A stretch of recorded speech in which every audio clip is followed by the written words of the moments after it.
Hello students, welcome back to my channel.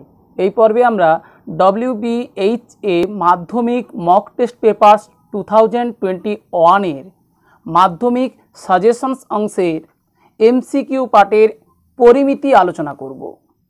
প্রথম সমস্যাটি লক্ষ্য করো, দুটি ঘনকের আয়তনের অনুপাত 1:27 হলে ঘনক দুটির সমগ্রতলের ক্ষেত্রফলের অনুপাত কোনটি হবে? ধরে নিই ঘনক দুটির প্রতিটি বাহুর দৈর্ঘ্য যথাক্রমে a একক b একক। আমরা জানি কোনো ঘনকের প্রতিটি বাহুর দৈর্ঘ্য a একক হলে তার আয়তন a কিউব ঘন একক এবং b একক হলে তার আয়তন b কিউব ঘন একক। শর্তানুসারে বা অতএব a cube by b cube equals 1/27, অর্থাৎ অনুপাতকে আমরা ভগ্নাংশ আকারে লিখলাম, বা a বাই b এর হোল কিউব ইকুয়ালস 1/27কে আমরা 1/3 এর হোল কিউব লিখতে পারি, কারণ 3 কিউব 27 আর 1 কিউব 1। অতএব a বাই b উভয় পক্ষের ঘনমূল করে আমরা পাচ্ছি a by b equals to 1/3। প্রশ্নে বলা হয়েছে ঘনক দুটির সমগ্র তলের ক্ষেত্রফলের অনুপাত। অতএব ঘনক দুটির সমগ্র তলের ক্ষেত্রফলের অনুপাত ইকুয়ালস, আমরা জানি কোনো ঘনকের প্রতিটি বাহুর দৈর্ঘ্য a একক হলে তার সমগ্র তল অর্থাৎ 6টি তলের ক্ষেত্রফল 6a² বর্গ একক। একইভাবে কোনো ঘনকের প্রতিটি বাহুর দৈর্ঘ্য b একক হলে তার সমগ্র তলের ক্ষেত্রফল 6b² বর্গ একক। তাহলে তাদের অনুপাত 6a²/6b², ভগ্নাংশ করে লিখলাম, 6 কেটে দিলাম, ইকুয়ালস আসলে a বাই b এর হোল স্কোয়ার ইকুয়ালস, আমরা ইতিমধ্যে a বাই b সমান 1/3 পেয়েছি। তাহলে 1/3 এর whole square equals 1 square 1, 3 square 9। এটাকে আমরা অনুপাতে লিখলে হয় 1:9। এখানে সম্ভাব্য উত্তরগুলির মধ্যে সি এর উত্তরটি সঠিক। অতএব সি 1:9। পরীক্ষাতে আমরা এত না লিখে সরাসরি a cube by b cube equals 1/27, a by b equals to 1/3, অতএব 6a²/6b² equals to a by b এর whole square equals to 1/9 equals to 1:9 এরূপ সিদ্ধান্ত নিতে পারি। এরপর দ্বিতীয় সমস্যাটি লক্ষ্য করো, একটি লম্ববৃত্তাকার চোঙের ব্যাসার্ধের দৈর্ঘ্য অর্ধেক এবং উচ্চতা দ্বিগুণ করা হলে চোঙটির আয়তন হবে পূর্বের চোঙের আয়তনের সমান, দ্বিগুণ, অর্ধেক না 4 গুণ। তাহলে প্রথমে আমরা লম্ববৃত্তাকার চোঙের ব্যাসার্ধ অর্থাৎ রেডিয়াস r একক এবং উচ্চতা অর্থাৎ হাইট h একক ধরে নেব। লম্ববৃত্তাকার চোঙের ব্যাসার্ধ r একক এবং উচ্চতা h একক হলে আমরা জানি আয়তন, ধরি এক্ষেত্রে ভলিউম, ফার্স্ট ভলিউম, সেক্ষেত্রে V1 ধরে নিই, V1 ইকুয়ালস ভূমির ক্ষেত্রফল ইন্টু উচ্চতা, অর্থাৎ πr² ইন্টু h, এটি ঘন একক। এরপরে বলা হয়েছে চোঙের ব্যাসার্ধের দৈর্ঘ্য অর্ধেক, ব্যাসার্ধের দৈর্ঘ্য অর্ধেক অর্থাৎ r/2 একক এবং উচ্চতা দ্বিগুণ করা হলে উচ্চতা দ্বিগুণ অর্থাৎ 2h একক হলে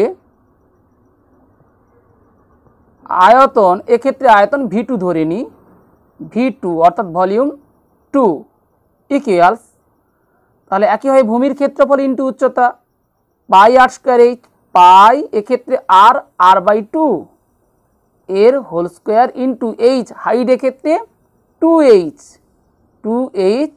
ঘন একক ইকুয়াল পাই ইন্টু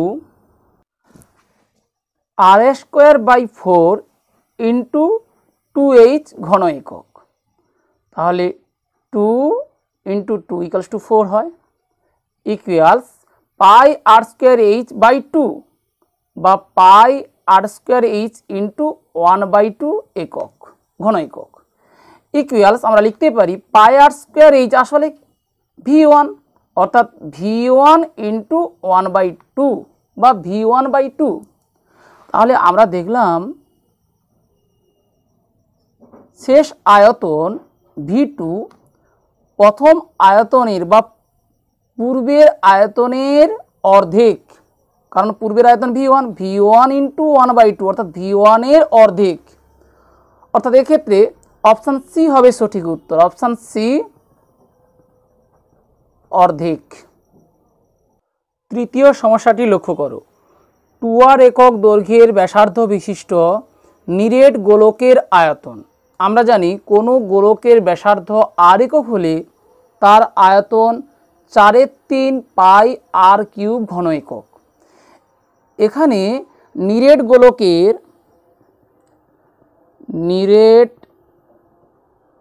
গোলকের ব্যাসার্ধ রেডিয়াস r 2r একক, অতএব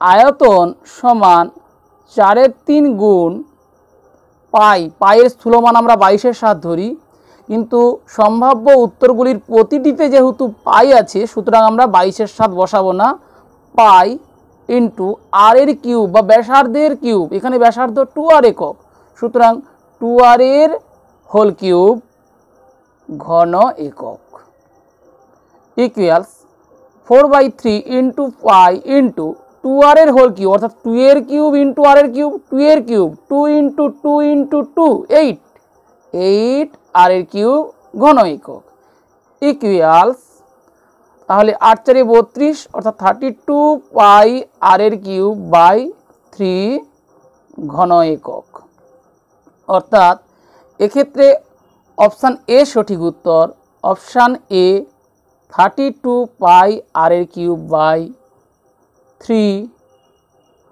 ঘন একক। চতুর্থ সমস্যাটি লক্ষ্য করো, একটি গোলকের বক্রতলের ক্ষেত্রফল s এবং আয়তন v হলে s³/v² এর মান কত হবে? আমরা জানি কোনো গোলকের ব্যাসার্ধ r একক হলে তার বক্রতলের ক্ষেত্রফল 4πr²। এখানে বলা হয়েছে বক্রতলের ক্ষেত্রফল s,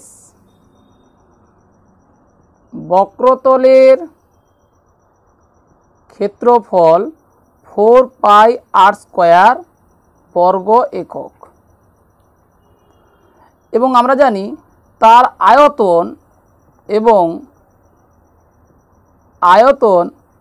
4/3 পাই r³ ঘন একক, অতএব এক্ষেত্রে s ইকুয়ালস 4πr² বর্গ একক, এবং এক্ষেত্রে v ইকুয়ালস 4/3 পাই r³ ঘন একক। প্রশ্নে বলা হয়েছে s³/v² এর মান কত, অতএব s³/v² ইকুয়ালস, তাহলে 4πr² এর whole cube by 4/3 pi r³ এর হোল স্কয়ার, অর্থাৎ 4 এর কিউব 4 ইন্টু 4 ইন্টু 4 অর্থাৎ 64 পাইয়ের কিউব ইন্টু r⁶ অর্থাৎ r² cube divided by 4/3 pi r cube square অর্থাৎ 4 square 16 pi square r⁶ divided by 3 square অর্থাৎ 9। r⁶ কেটে দিলাম, 16 4 64। তাহলে পায়ের কিউবকে পাই স্কোয়ার দিয়ে ভাগ হলে একটি পাই থাকে, অর্থাৎ 4 পাই বাই 1/9 ইকুয়ালস আমরা লিখতে পারি 4 পাই ইন্টু 9/1 ইকুয়ালস টু 9×36 অর্থাৎ 36 পাই। তাহলে এক্ষেত্রে অপশান সি সঠিক উত্তর, অপশান সি 36 পাই। আমরা জানি কোনো গোলকের ব্যাসার্ধ r একক হলে তার বক্রতলের ক্ষেত্রফল 4 পাই r² বর্গ একক এবং আয়তন 4/3 পাই r³ ঘন একক। সুতরাং এসব না লিখে সরাসরি আমরা s³/v² equals 4 pi r² whole cube by 4/3 pi r³ whole square এই অংশটি শুধুমাত্র করে নেব। এখান থেকেই আমরা পেয়ে যাচ্ছি 36 পাই, অর্থাৎ অপশান সি এক্ষেত্রে সঠিক উত্তর। পঞ্চম সমস্যাটি লক্ষ্য করো, একটি লম্ববৃত্তাকার শঙ্কুর তির্যক উচ্চতা অর্থাৎ যেটা আমরা এল ধরে থাকি 15 সেমি এবং ভূমিতলের ব্যাসের দৈর্ঘ্য 16 সেমি। আমরা ব্যাসার্ধ দিয়ে অঙ্ক করি, ব্যাসার্ধ রেডিয়াস r ইকুয়ালস টু হবে তাহলে ব্যাসের অর্ধেক অর্থাৎ 16/2 সেমি অর্থাৎ 8 সেমি। শঙ্কুটির পার্শ্বতলের ক্ষেত্রফলের সূত্র পাই আর এল, অর্থাৎ এক্ষেত্রে যেহেতু সম্ভাব্য প্রতিটি উত্তরের ক্ষেত্রেই পাই আছে, সুতরাং আমরা পায়ের স্থূলমান 22-এর সাথে বসাবো না, পাই ইন্টু আর এর স্থলে 8 বসাবো এবং এল এর স্থলে 15 বসাবো, তাহলে এই পার্শ্বতলের ক্ষেত্রফল পেয়ে যাব। লম্ববৃত্তাকার শঙ্কুটির তির্যক উচ্চতা এল ইকুয়ালস 15 সেমি এবং ভূমিতলের ব্যাস 16 সেমি, অতএব ব্যাসার্ধ 16/2 সেমি ইকুয়ালস 8 সেমি। অতএব শঙ্কুটির পার্শ্বতলের ক্ষেত্রফল ইকুয়ালস পাই আর এল বর্গ semi equals pi into 8 into 15 বর্গ সেমি ইকুয়ালস 15 গুণ 8, 15 8 120, তাহলে 120 পাই বর্গ সেমি, অর্থাৎ অপশান সি এক্ষেত্রে সঠিক উত্তর, অপশান সি 120 পাই বর্গ সেমি। এরপর ষষ্ঠ সমস্যাটি লক্ষ্য করো, একটি গোলকের আয়তন ও পৃষ্ঠতলের ক্ষেত্রফলের সাংখ্যমান সমান হলে গোলকটির ব্যাসার্ধ হবে। আমরা গোলক সংক্রান্ত সমস্যা সমাধানের ক্ষেত্রে একটি মাত্র চল আর এর ব্যবহার করে থাকি, অর্থাৎ গোলকটির ব্যাসার্ধ আর একক ধরে থাকি। এক্ষেত্রেও মনে করি গোলকটির ব্যাসার্ধ আর একক। প্রশ্নে বলা হয়েছে গোলকের আয়তন এবং পৃষ্ঠতলের ক্ষেত্রফলের সাংখ্যমান সমান। আমরা জানি গোলকের আয়তন 4/3 পাই r³ ঘন একক আর পৃষ্ঠতলের ক্ষেত্রফল 4 পাই r² বর্গ একক। যেহেতু এই দুই মানের সাংখ্যমান সমান, তাহলে শর্তানুসারে 4 পাই r² অর্থাৎ পৃষ্ঠতলের ক্ষেত্রফলের সাংখ্যমান ইকুয়ালস 4/3 পাই r³ অর্থাৎ আয়তনের সাংখ্যমান, অর্থাৎ উভয় দিকের একক আমরা লিখলাম না, এটি ক্ষেত্রফলের সাংখ্যমান, এটি আয়তনের সাংখ্যমান, উভয়ের সমান। তাহলে উভয় পক্ষ থেকে আমরা পাই পাই কেটে দিতে পারি এবং 4 4 কেটে দিতে পারি, r² ইকুয়ালস r³/3, উভয় পক্ষকে আমরা r² দিয়ে ভাগ করতে পারি কারণ r not = 0, অর্থাৎ 1 ইকুয়ালস r/3 বা আর ইকুয়ালস 3 ইন্টু 1 অর্থাৎ 3। অর্থাৎ অপশান এ ক্ষেত্রে সঠিক উত্তর। অপশান এ 3 একক, কারণ আমরা গোলকটির ব্যাসার্ধ আর একক ধরেছি, আর এর মান পেয়েছি 3, অতএব গোলকটির ব্যাসার্ধ 3 একক। সপ্তম সমস্যাটি লক্ষ্য করো। একটি শঙ্কুর ভূমির ব্যাসার্ধের দৈর্ঘ্য এবং উচ্চতা প্রত্যেকটি দ্বিগুণ হলে শঙ্কুটির আয়তন হয় পূর্বের শঙ্কুর আয়তনের কত গুণ? তাহলে আমরা প্রথমে শঙ্কুর ভূমির ব্যাসার্ধ আর একক এবং উচ্চতা এইচ একক ধরে নেব। অতএব আয়তন সমান 1/3 পাই আর স্কোয়ার এইচ ঘন একক। প্রশ্নে বলা হয়েছে শঙ্কুর ভূমির ব্যাসার্ধের দৈর্ঘ্য এবং উচ্চতা প্রত্যেকটি দ্বিগুণ হলে, অর্থাৎ ব্যাসার্ধ 2r একক, উচ্চতা 2h একক হলে সেক্ষেত্রে আয়তন কি হবে? তাহলে ব্যাসার্ধ এবং উচ্চতা উভয়েই দ্বিগুণ হলে আয়তন সমান 1/3 পাই, তাহলে আর এর জায়গায় আমরা 2r বসাবো, 2r এর হোল স্কোয়ার ইন্টু এইচ এর জায়গায় 2h বসাবো, এত ঘন একক, ইকুয়ালস 1/3 পাই ইন্টু 2r এর হোল স্কোয়ার অর্থাৎ 2a স্কোয়ার আর square, 2a square 4, 4r square into 2h ঘন একক, ইকুয়ালস তাহলে 1/3 পাই আর স্কোয়ার ইন্টু 4 ইন্টু 2, 1/3 পাই আর স্কোয়ার এইচ ইন্টু 4 ইন্টু 2 অর্থাৎ 8, এত ঘন একক। তাহলে আমরা দেখলাম পূর্বের আয়তন 1/3 পাই আর স্কোয়ার এইচ ঘন একক, আর বর্তমানের আয়তন 1/3 পাই আর স্কোয়ার এইচ ইন্টু 8 ঘন একক, অর্থাৎ পূর্বের আয়তনের 8 গুণ। প্রয়োজনে এটাকে আমরা V1 ধরতে পারি, এটাকে আমরা V2 ধরতে পারি, সেক্ষেত্রে আমরা এটাকে V1 ইন্টু 8 লিখতে পারি। অর্থাৎ অপশান ডি এর ক্ষেত্রে সঠিক উত্তর। অপশান ডি 8 গুণ। পরের সমস্যাটি লক্ষ্য করো। একটি ঘনকের একটি বাহুর দৈর্ঘ্য এ একক এবং কর্ণের দৈর্ঘ্য ডি একক হলে এ ও ডি এর সম্পর্ক হবে। আমরা জানি কোনো ঘনকের একটি বাহুর দৈর্ঘ্য এ একক হলে তার কর্ণ হয় a√3 একক।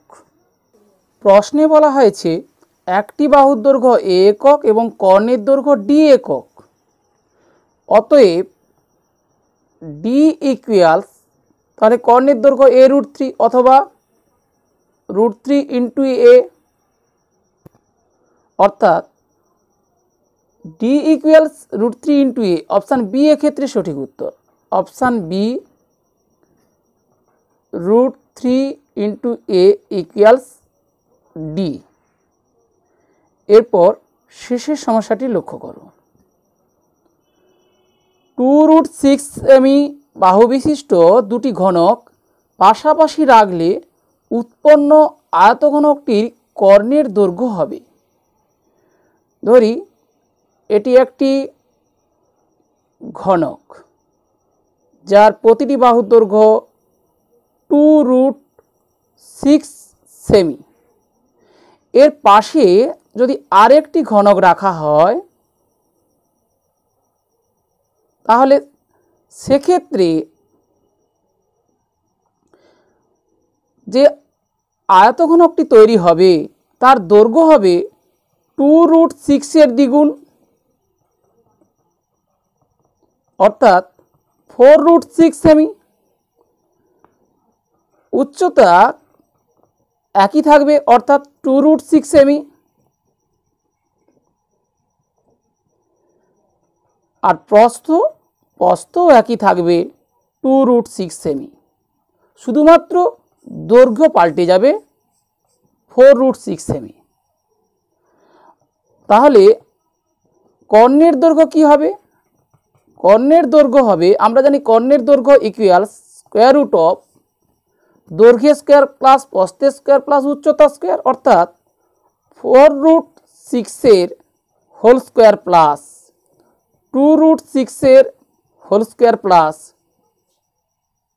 2√6 হোল স্কোয়ার এত সেমি equals square root of 4√6 whole square অর্থাৎ 4 স্কোয়ার 16 ইন্টু 6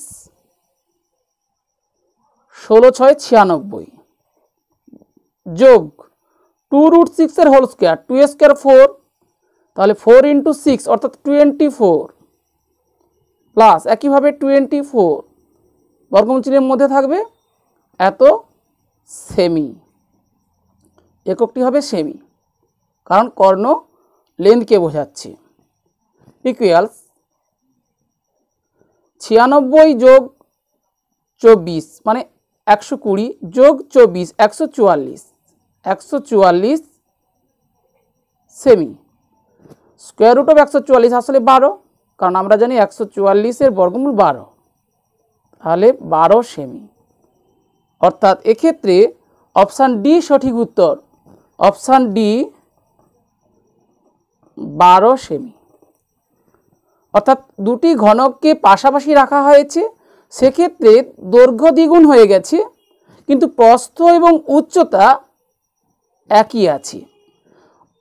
পূর্বে প্রতিটি ঘনকের দৈর্ঘ্য 2√6 সেমি ছিল, এক্ষেত্রে দৈর্ঘ্য 2√6 দ্বিগুণ অর্থাৎ 4√6 সেমি, উচ্চতা 2√6 সেমি, প্রস্থ 2√6 সেমি, কর্ণের দৈর্ঘ্য স্কোয়ার রুট অফ দৈর্ঘ্য স্কোয়ার প্লাস প্রস্থ স্কোয়ার প্লাস উচ্চতা স্কোয়ার। আশা করি তোমরা এখানে প্রদত্ত সম্ভাব্য প্রশ্নগুলির সকল সমস্যার সমাধান কৌশল বুঝতে পারলে। বুঝতে কোনো সমস্যা হলে কমেন্টে জানিও।